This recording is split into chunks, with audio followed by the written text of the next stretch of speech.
മഹാനായ റിഫായി ശൈഖ് റളിയല്ലാഹു അൻഹു പറയുന്നുണ്ട്, മറർതു വ അന തിഫ്ലുൻ സഗീർ അല ശൈഖിൽ ആരിഫ് ബില്ലാഹി സയ്യിദി അബ്ദുൽ മലിക്കിൽ ഖർനൂതി റളിയല്ലാഹു അൻഹു.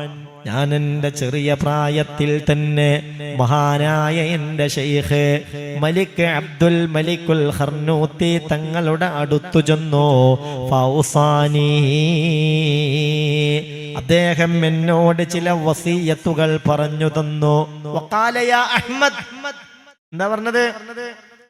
അഹ്മദേ അഹ്മദേ ഇഹ്ഫള് അന്നി മാ അഖൂൽ, ഇതാ ചില കാര്യങ്ങൾ ഞാൻ നിന്നോട് പറയുകയാണ്, അത് നീ മനഃപ്പാഠമാക്കേണ്ടതാണ്.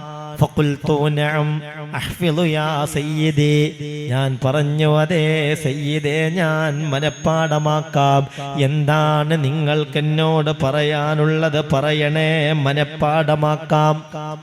ഉടനെ ഫഖാല റിഫായി ശൈഖ് റളിയല്ലാഹു അൻഹുവിന് തന്റെ ശൈഖ് അബ്ദുൽ മലിക്കുൽ ഖർനൂതി തങ്ങൾ പറഞ്ഞു കൊടുത്ത ഉപദേശം ഇതാണ്: മുൽതഫിതുൽ ലാ യസിൽ വമുത്തസിലുൻ ലാ യുഫ്ലിഹ് വമൻ ലം യഅരിഫ് മിൻ നഫ്സിഹി നുഖ്സാൻ ഫകുല്ലു ഔഖാതിഹി നുഖ്സാൻ.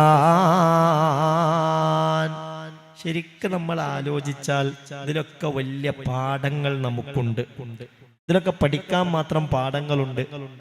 ഒരു മനുഷ്യനെ തർബിയത്ത് ചെയ്ത് നേരിന്റെ റൂട്ടിലേക്ക് കൊണ്ടുപോകാനായി ബഹുമാനപ്പെട്ട ശൈഖിനെ സമീപിച്ചപ്പോൾ ആ ശൈഖ് പറഞ്ഞു കൊടുക്കുന്നത് എന്താ?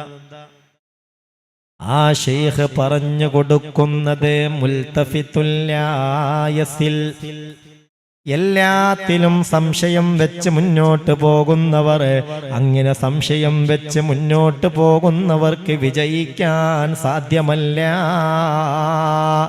ഒരു കാര്യത്തിലും ഉറച്ചു നിൽക്കാതെ എന്തൊരു വിഷയത്തിൽ പ്രവേശിച്ചാലും ആ കാര്യത്തിൽ ഉറച്ചു നിൽക്കാതെ ആശങ്ക, എല്ലാത്തിലും ആശങ്ക, അത് ശരിയാവുമോ, അത് നടക്കുവോ, ഒരു കച്ചവടം തുടങ്ങിയാൽ പിന്നെ ആശങ്ക, അതിപ്പോ വിജയിക്കോ, ഏതായാലും ഇപ്പൊ തുടങ്ങി, ഇനിയിപ്പോ എന്താ കാട്ടേണ്ടത്, അതിലൊരു സ്ഥിരത ഇല്ല. എന്തെങ്ങനെ ഉണ്ടല്ലോ ചില ആളുകള് അവരെന്തെല്ലാം ഏർപ്പാടുകളും കാര്യങ്ങളായിട്ട് നടക്കും. ഒന്ന് തുടങ്ങും, അത് തുടങ്ങി കുറെ പൈസ ചെലവാക്കി, പിന്നെ അതിന്റെ അപ്പുറത്ത് വേറെ കാണുമ്പോ ഇതിനേക്കാൾ മെച്ചം അതായിരിക്കും എന്ന് ചിന്തിച്ച് അതിലേക്ക് തലടാൻ പോകും, അതിന്റെ കാര്യം നോക്കും. അവസാനം ഒന്നുമില്ലാതെ കുറെ ടെൻഷനും അസ്വസ്ഥതകളും മാത്രമായി നടക്കുന്ന പല ആളുകളുണ്ട്. 3, 4, 5 ദർസിലൊക്കെ പോയി പഠിക്കുക, പല കോളേജിലും പഠിക്കുക, ഓരോ കോളേജിൽ ഓരോ കൊല്ലം പഠിക്കുക. ഇവിടെ ഇങ്ങനെ നിൽക്കുമ്പോൾ തോന്നും ഇവിടെ അല്ല ഉഷാറ്, അവിടെ ഉഷാറ്, അവിടെ പോയാൽ അങ്ങനെ കുറെ കാര്യങ്ങൾ ഉണ്ടാവും, ഇങ്ങനെ കുറെ കാര്യങ്ങൾ ഉണ്ടാവും. ഇങ്ങനെ ഒരു തരം അക്കരപ്പച്ച ഈ രോഗം പിടിപെട്ടാൽ ആ മനുഷ്യൻ മുൽതഫിതുൽ ലാ യസിൽ, ഇങ്ങനെ യക്കശക്കായി നടക്കുന്ന മനുഷ്യന് അവന് ഒരിക്കലും ലക്ഷ്യത്തിലേക്ക് എത്തിച്ചേരാൻ സാധ്യമല്ല. അതുകൊണ്ട് സഹോദരിമാരെ ഞാൻ ഓർമ്മപ്പെടുത്തുകയാണ്, എല്ലാ കാര്യത്തിലും ഒരു സ്ഥിരത വേണം. എല്ലാ കാര്യത്തിലും ഒരു സ്ഥിരത വേണം. അള്ളാഹു നമുക്ക് തൗഫീഖ് നൽകട്ടെ. ഈ വസ്വാസിന്റെ അഹ്ലുകാർ, വസ്വാസ് പല നിലക്കുള്ള വസ്വാസ് ഉണ്ട്. ചില വസ്വാസുകൾ അതവരെ നശിപ്പിക്കും, റാഹത്തിലെത്തൂല, എല്ലാത്തിലും സംശയമായി മനസ്സിന്റെ സമാധാനവും വിജയവും നഷ്ടപ്പെടുത്തുന്ന തരത്തിലുള്ള വസ്വാസുകൾ അള്ളാഹു കാത്തുരക്ഷിക്കട്ടെ. അതാണ് മുൽതഫിത്തുൻ. മുൽതഫിത്ത് കാരണം ഇങ്ങനെ തിരിഞ്ഞു നോക്കുക എന്ന അർത്ഥം. തിരിഞ്ഞോക്ക്, എന്തൊരു കാര്യം തുടങ്ങിയാലും എത്തൂലേ, പൂർത്തിയാവൂലേ, ഇതിനേക്കാൾ നല്ലത് അതാണോ, അതിനേക്കാൾ നല്ലത് അപ്പുറത്താണോ, ഈ ഏർപ്പെടുന്ന കാര്യത്തിൽ സംതൃപ്തി കണ്ടെത്തൂല. അല്ലാഹുവേ നീ കാക്കണമേ റബ്ബേ. പിന്നെയോ മുതസല്ലികുൽ ലാ യുഫ്ലിഹ്, ഇങ്ങനെ ഇടക്കാലത്ത് ഊരിപ്പോകുന്നവരില്ലേ, അവർക്കും വിജയം കരസ്ഥമാക്കാൻ സാധ്യമല്ല. സ്ഥിരതയില്ലാതെ ഇടക്കാലത്ത് കൊഴിഞ്ഞു പോകുന്നവർ അവർക്ക് വിജയം ലഭ്യമല്ല. വമല്ലം യഅരിഫ് മിൻ നഫ്സിഹിൻ നുഖ്സാൻ, സ്വന്തം തടിയുടെ ന്യൂനതകൾ കണ്ടെത്താൻ കഴിയാത്തവരെ നിങ്ങൾക്ക് ഫകുല്ലു ഔഖാതുഹു നുഖ്സാൻ, സ്വന്തം പോരായ്മകൾ അത് മനസ്സിലാക്കാത്ത മനുഷ്യന് എല്ലാ സമയവും നഷ്ടം മാത്രമായിരിക്കും. ഇതാണ് എന്റെ ശൈഖിനെ കണ്ടപ്പോൾ ആദ്യമായി ശൈഖ് എനിക്ക് നൽകിയ ഉപദേശം. ഫഖറജ്തു മിൻ ഇൻദിഹി ഫജഅൽതു ഉകർരിറുഹാ സന. ഒരു കൊല്ലത്തോളം ഞാൻ ഈ വചനം തന്നെ ആലോചിച്ച് ആവർത്തിച്ച് അത് മനസ്സിൽ ഉറപ്പിച്ച് അതങ്ങനെ ഒരു വിർദാക്കി ചൊല്ലി നടന്നു എന്ന് മഹാനായ അഹ്മദുൽ കബീറുർ റിഫായി ഖദ്ദസല്ലാഹു സിർറഹുൽ അസീസ്. മഹാന്റെ ജീവിതം ഒരുപാട് പഠിക്കാനുണ്ട്, ഒരുപാട് പകർത്താനുണ്ട്, ഒരുപാട് പഠിക്കാനുണ്ട്, ഒരുപാട് പകർത്താനുണ്ട്. അദ്ദേഹം തൻ്റെ ഈ ഫൈശേഖ് തങ്ങളെ ഹദറത്തിലൊക്കെ പോയാലുള്ളൊരു റാഹത്തുണ്ട് പഠിച്ചോനെ. അതൊക്കെ ശരിക്കും അനുഭവിച്ച് തന്നെ അറിയേണ്ടതാണ്. അള്ളാഹു നമുക്ക് തൗഫീക്ക് തരട്ടെ, അള്ളാഹു തൗഫീക്ക് തരട്ടെ.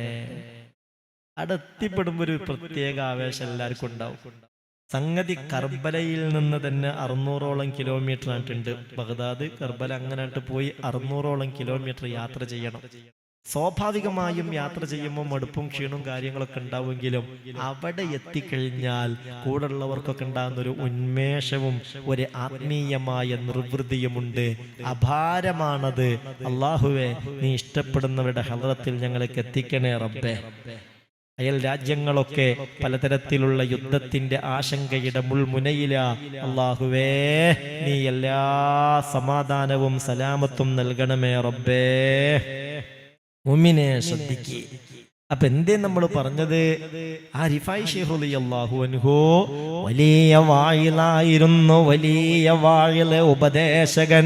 ഇദാ സഇദൽ കുർസിയ ലാ യഖൂമു ഖായിമാ വ ഇന്നമാ യതഹദ്ദസു ഖായിദാ.